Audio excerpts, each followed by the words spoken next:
ദൈവത്തിൻ്റെ ഏറ്റവും പ്രിയമുള്ളവരെ, അവിടുത്തെ സമാധാനം ഞാൻ ആശംസിക്കുന്നു.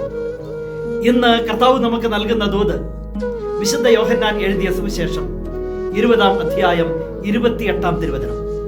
തോമസ് പറഞ്ഞു, എൻ്റെ കർത്താവേ, എൻ്റെ ദൈവമേ. ഈ പുതുഞായറിൽ വിശ്വാസത്തോടെ മലയാറ്റൂർ മല ചവിട്ടുമ്പോൾ തോമാശ്ലീഹായെ നമ്മൾ വീണ്ടും ധ്യാനിക്കുകയാണ്. ആ വാക്കുകൾ, സമർപ്പണത്തിന്റെ ആ തിരുവചനം ഒരിക്കൽ കൂടെ നാം കേൾക്കുകയാണ്.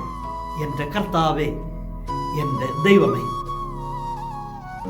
തന്നെ കാണണമെന്ന് ശഠിക്കുന്നവന്റെ മുന്നിൽ വന്നു നിൽക്കുന്ന ഒരു ദൈവത്തെയാ തോമാശ്ലീഹ നമുക്ക് പരിചയപ്പെടുത്തി തരുന്നത്. ആ വിശ്വാസത്തിന്റെ തീഷ്ണതയിൽ കർത്താവിനെ വീണ്ടും തോമാശ്ലീഹ വിളിച്ച് വരുത്തുമ്പോൾ നമ്മുടെ വിശ്വാസത്തിന്റെ ബലം വർദ്ധിക്കട്ടെ.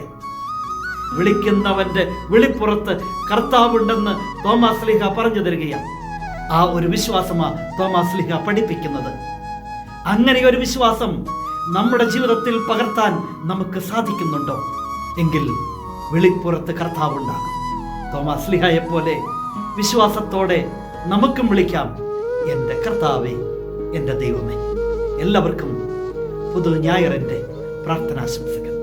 കരുണാമയനായ ദൈവം നമ്മെ എല്ലാവരെയും സമൃദ്ധിയായി അനുഗ്രഹിക്കട്ടെ.